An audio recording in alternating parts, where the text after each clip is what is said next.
So we thought it would be nice for you to hear from some of our youth community members who took up to this process of Krishna Consciousness. And we would like to have them share their journey, what inspired them, and hopefully, that will help you to understand how this community is being built and how some of these younger members are shaping up. So without any further delay, I would like to introduce this person.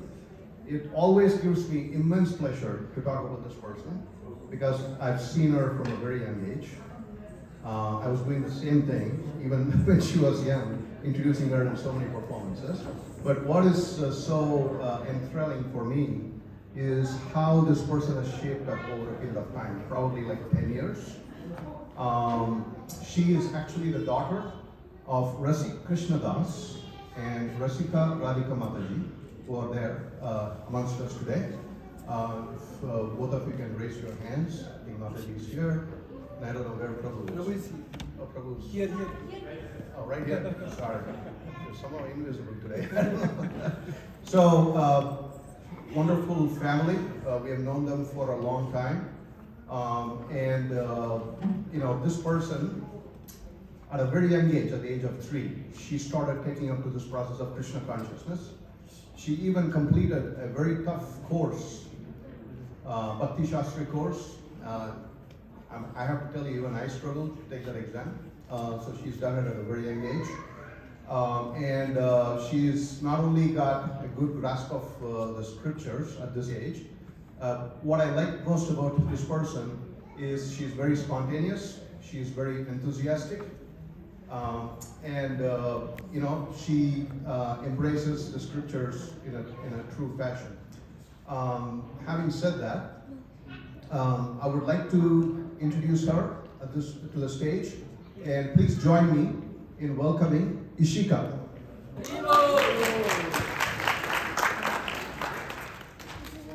Hare Krishna, everyone. I'll just have a little presentation I made over the week. Okay, so Hare Krishna, as Prabhu said, my name is Ishika Jaryal.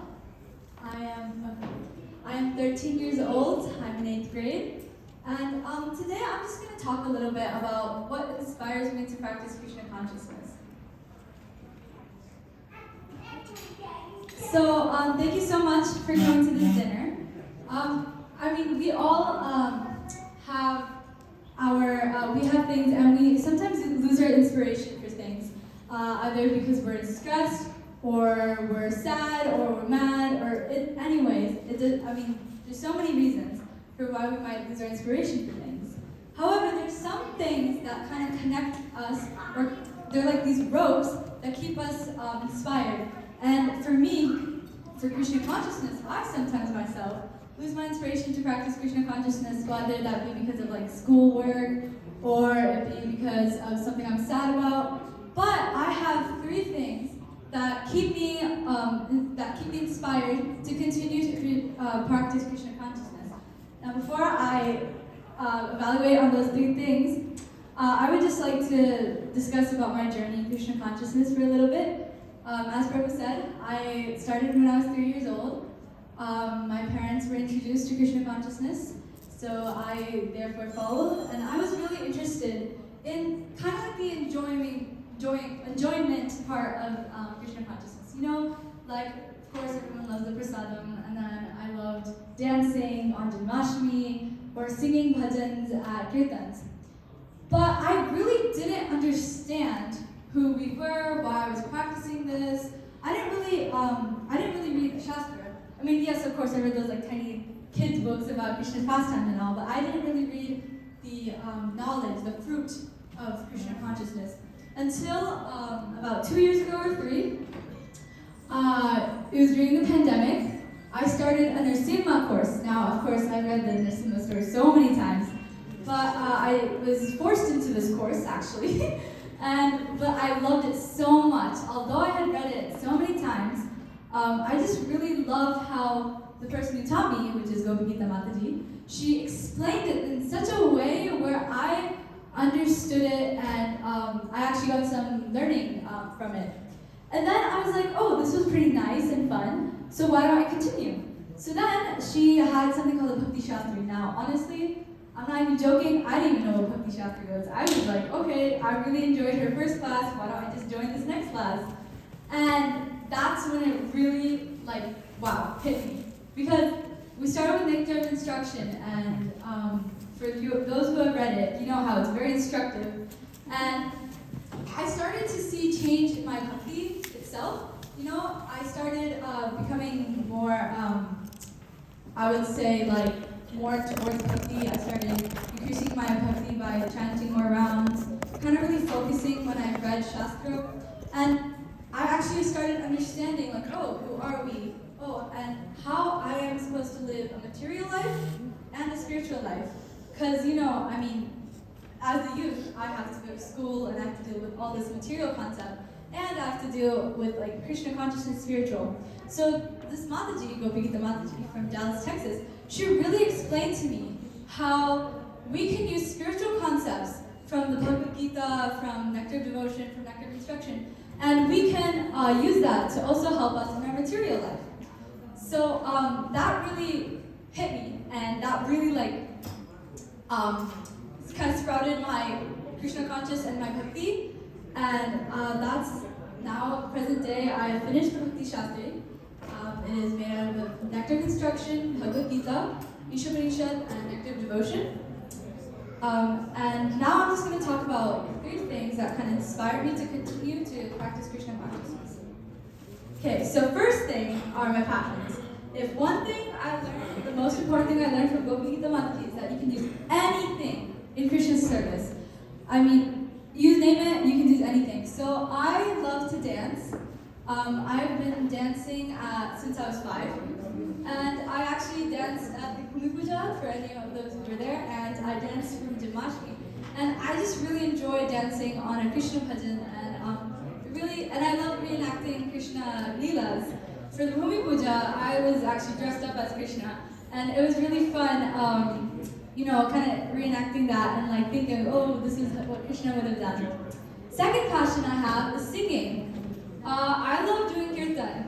Kirtan is, like, really fun for me. And I love singing bhajans, whether it's alone or with a group.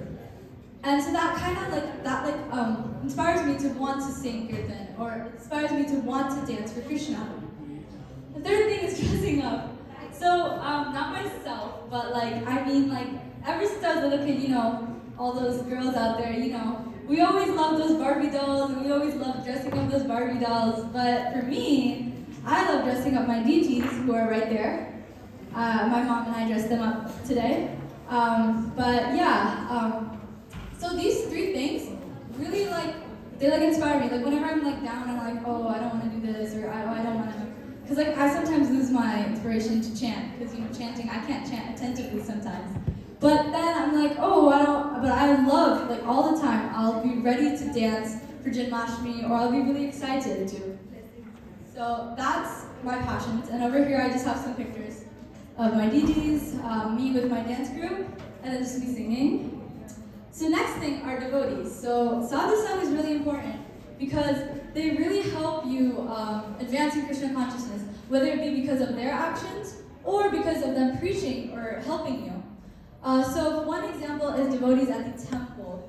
So if you've ever been to the temple over there in Columbus, the devotees over there are incredible. I mean, just looking at their bhav for Krishna, it really inspires you to, like, oh, why don't I also practice Krishna consciousness? Or why don't I also do this? And also, if you've heard the lectures over there, it's really inspiring, and it really inspires me to continue to practice Krishna consciousness. My family is the reason why I actually came into Krishna consciousness, because otherwise, if I didn't have them, then I wouldn't have known what Krishna consciousness was. So, I mean, I'm actually forever in debt to them, because they're the ones who introduced me to this, and they're leading me the way. I mean, like, when I was a young girl, I used to see them chant, so then I started chanting. Or I used to see them reading Bhagavatam, and then I started reading. So really, by their influence, I started doing these practices practices. And third is devotee friends. I mean, I'm always really eager to meet them. And either we don't do something related to Krishna consciousness or we do. It's just really fun to be with them. Over here, actually, if you see, we're outside someone's house. We actually went book distribution. This is my friends. And it was actually really fun with them. It was freezing, but it was still really fun and it was worth it. Here I have my family, and then I have some pictures of devotees. Finally, the third and the last thing that really inspires me to practice Krishna consciousness is Krishna himself. Krishna, he's like always there for me when I really need him. You know, he's always in my thought. He's always hearing when I need help. So he's the one who's really always there. He's the reason why I'm being conscious to him, conscious about him, because you know, Krishna consciousness is being conscious of Krishna. And he's the reason why I'm being Krishna consciousness, so I can go to him, attain Goloka Vrindavan. So he's the biggest inspiration, and he's all of our inspiration because he has given us this rare human form of life in order to practice bhakti. And I'm just really thankful for that. So these were my three inspirations to practice Krishna consciousness. Thank you so much for listening. I hope you have a great time here. Hari Bol.